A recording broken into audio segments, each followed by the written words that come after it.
नमस्कार, आप देख रहे हैं राष्ट्रीय जगत विजन न्यूज और मैं हूं आपके साथ निशा शर्मा। छत्तीसगढ़ शासन का वन विभाग और उसका उपक्रम छत्तीसगढ़ राज्य लघु वन उपज सहकारी मर्यादित संघ आखिरकार चरण पादुका खरीदी के मामले में विवादों में आ गया है। विभागीय सूत्रों से जो जानकारी मिली है वह विभाग की कार्यप्रणाली पर सीधे सवाल खड़े कर रही है।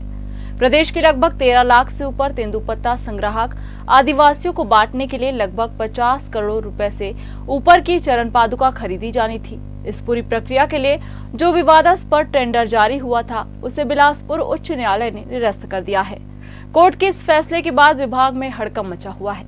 इस पूरे मामले में मनमानी का आलम यह रहा कि नियमों को पूरी तरह ताक पर रख दिया गया।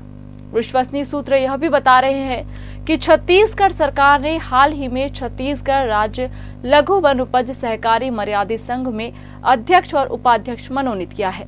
इसके साथ ही संचालक मंडल के सदस्य भी बनाए गए हैं। कायदे से इतनी बड़ी खरीदी से पहले पूरी रूपरेखा बोर्ड के सामने रखी जानी थी, लेकिन विभाग के कर्ता धर्ताओं ने संचालक मंडल का अनुमोदन लेना तो छोड़ दीजिए, बैठक में इस खरीदी पर चर्चा तक नहीं होने दी।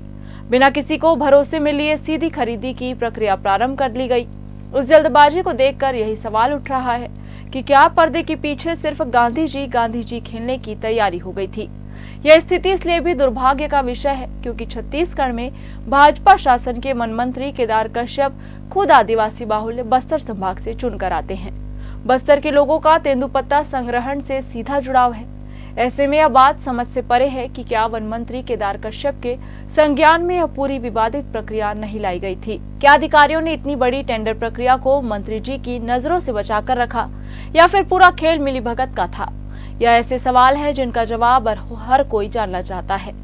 बिलासपुर उच्च न्यायालय द्वारा टेंडर निरस्त करने का आदेश आते ही सरकार के शीर्ष स्तर पर भी हलचल तेज हो गई है।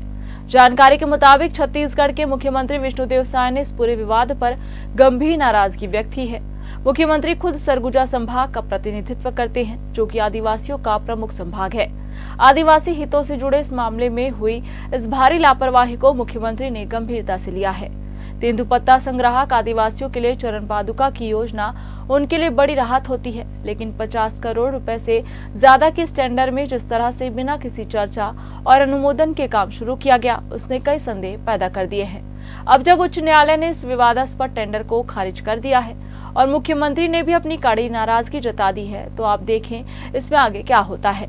क्या इस मामले में उन चेहरों पर कोई कार्रवाई होगी जिन्होंने बिना अनुमोदन के प्रक्रिया आगे बढ़ाई। फिलहाल इस खबर में बस इतना ही। देश प्रदेश की खबरों से अपडेट रहने के लिए हमारे चैनल को सब्सक्राइब करें और नई खबरों के नोटिफिकेशन के लिए बेल आइकन जरूर दबाएं। नमस्कार।